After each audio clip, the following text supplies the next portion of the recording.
Friends, welcome to Biology Made Easy. We have started organisms and populations, where in the previous videos we have discussed some of the abiotic factors like the temperature and water. Today in this video we will discuss light, water and topography. Now first we will discuss light.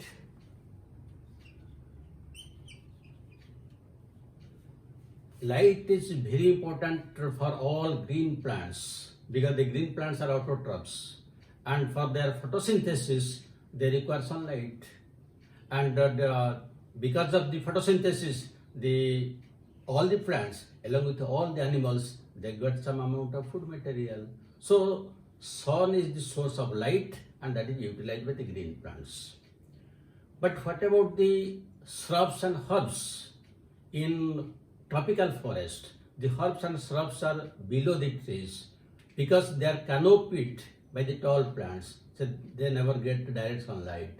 So in minimum light, they optimize their photosynthesis so that they can survive. Moreover, light is also required in addition to photosynthesis. It is also required for photoperiodism.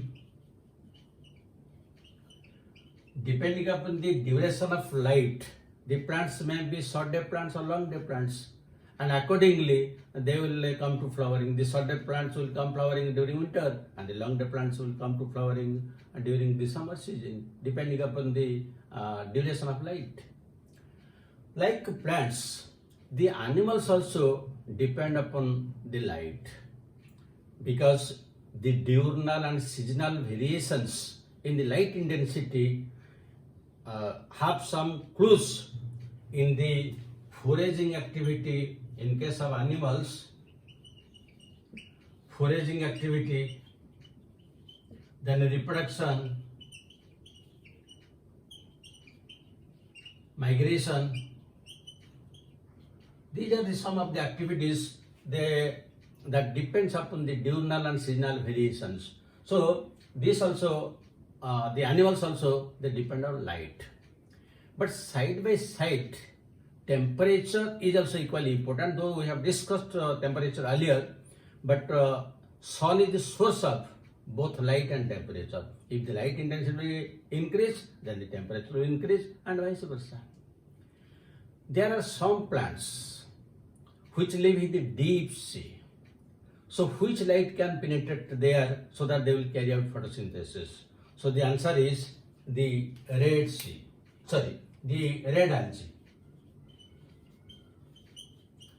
The red algae can remain within the sea up to 200 meters and they get light energy.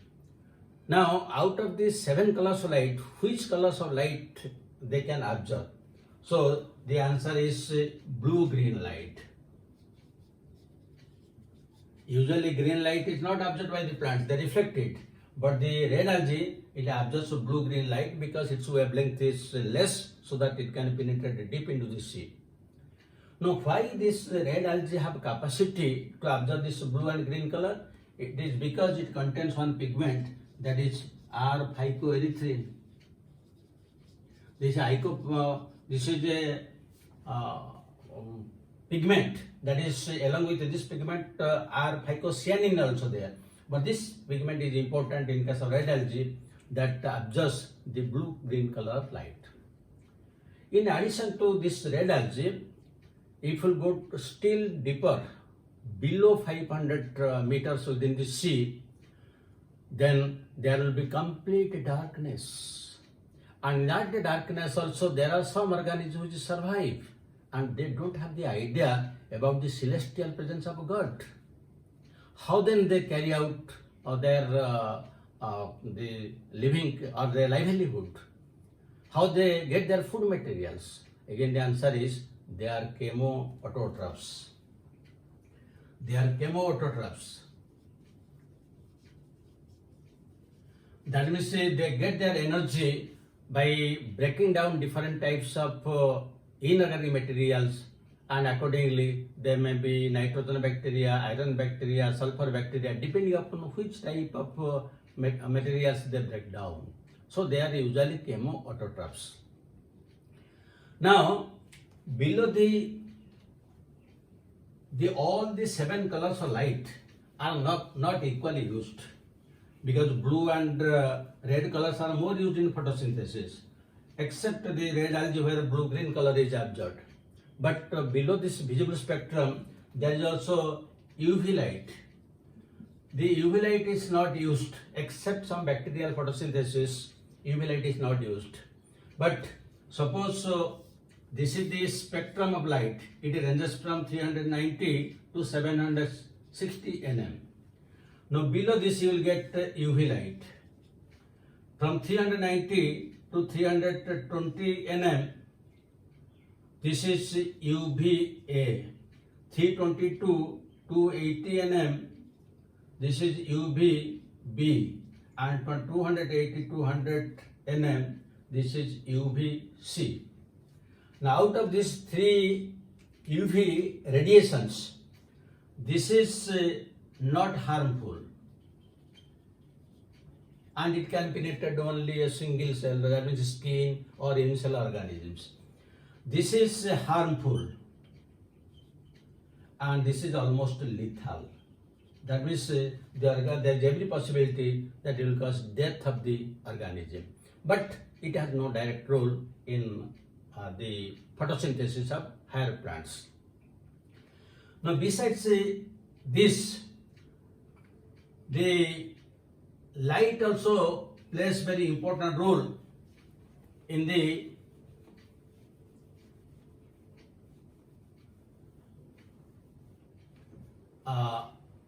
sea. To what extent the light can penetrate, and I will show you one figure where I will explain how the light can penetrate to different levels and what is the productivity. Just you see. So you see this figure. This is the vertical zone of sea, and is divided into different zones, and which part is getting what much of light, that is the point of our discussion. You see, this is the soil, and this is the sea. In this sea, just in the coastal area, you will find there is less amount of water, and that is known as littoral zone, where you will get rooted plants. That means the roots will be within the water while the plants will be above, and its productivity is high. Then you see, this is the upper surface of the water. This is known as limnetic zone. Here the phytoplanktons usually survive, and it is up to only 20 meters within the sea. That means it gets sufficient amount of light. Then up to 200 meters below the limnetic zone, this is euphotic zone. And this euphotic zone, it gets light above compensation point, and here it is dominated by producers. That means here also the productivity is very high. Then still you go down, you come to 2000 meters or 2 kilometers within the sea. In this zone, this zone is known as disphotic zone, where light is at compensation point.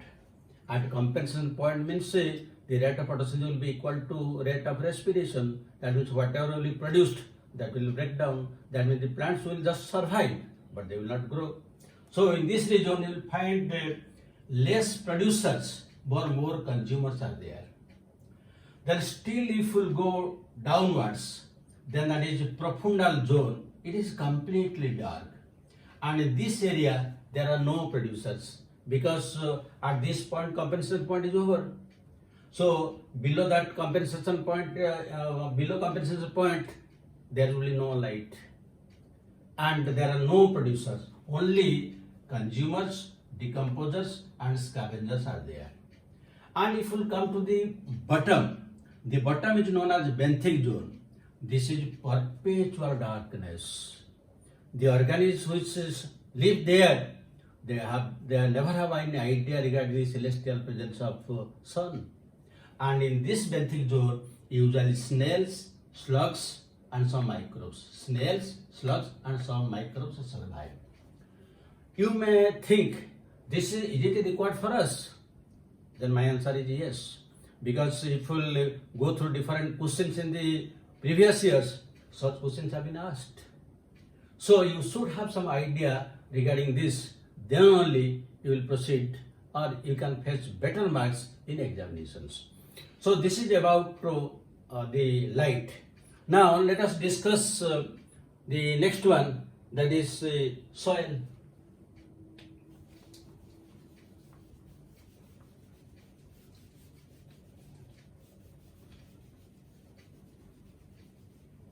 So now the discussion of temperature, water and light is over. The next one is soil. The study of soil is known as pedogenesis. How the soil is formed? It is formed by weathering of rocks. Followed by mineralization and humidification. Depending on what type of the grain size of the soil, we will usually get different types of the soil types. Suppose the clay, it is less than 0.002 millimeter. That means when the size will be less than this, the soil particle, it is known as clay. Then the next one is slate. Here it ranges from 0.002 to 0.02 mm. Then next sand. It ranges from 0.02 to 2 millimeter. And within this both the fine sand and coarse sand comes. Then the next is gravel. Gravel is usually greater than 2 millimeter. So depending upon this constitution of the soil, usually we get either clay soil or sandy soil or alluvial soil, or you can write this is loam soil. Now clay soil. The clay soil is dominated by clay. Other things are less, but clay is more. And the property of clay is to hold the moisture, but air cannot be contained. And without air, the plants cannot grow. If we come to this sandy soil, there is more sand and a less amount of clay and other things. And sand has a capacity of holding air. Aeration is very good, but water holding capacity is very less. So this is also not good. But the loam soil is usually 50% sand and 50% clay. That means this is the combination of both. That means it has both water holding capacity and air holding capacity. So the loam soil is also best soil for growth of the plants. This is one type of the different types of soils. Then another type of soil is, one is red soil. Red soil is usually acidic, and here you will get this type of soil is very useful for the growth of rice, coffee and tea plants. Then another is black soil. The black soil, black soil is usually found in case of Maharashtra, Karnataka, and this is very useful for growth of cotton plants. And the third one is alluvial soil. This alluvial soil is predominantly found in most parts of India. And this is rich in different humus, but it is usually deficient in nitrogen content. That is why mostly we have to use nitrogenous fertilizers. But in most parts of India, this alluvial soil you will get. The next thing is that the topography. topography. Now what is topography and how it influenced? The earth, the surface of the earth is not plain. If you will observe this earth surface, then you will find some hills may be there, then some mountains may be there, then some rivers flowing like that, and somewhere you will get plains like this. So you will find the temperature and atmospheric pressure will vary depending upon height. Suppose the hill is there, so then the pressure temperature is different than the plain area. And suppose a big mountain is there, as we go higher up, the atmospheric pressure decreases, the temperature also decreases.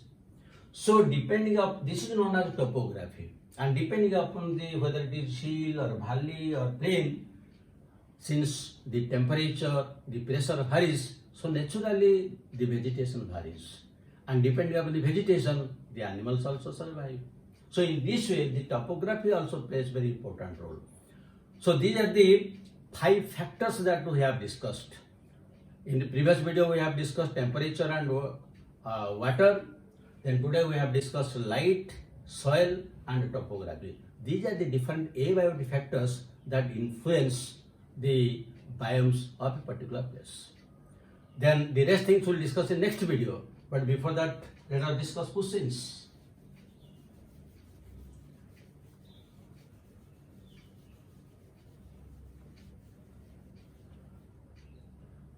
So one question you can write: in deep sea, which of the following survives? A choice: green algae. B choice: brown algae. C choice: red algae. D choice: both B and C. Then second question: which of the following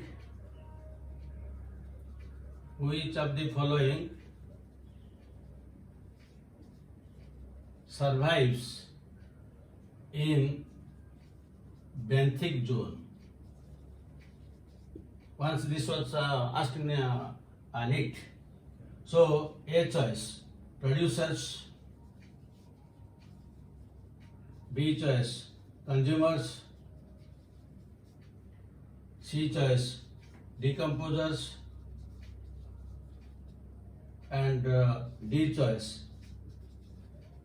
snails and slugs.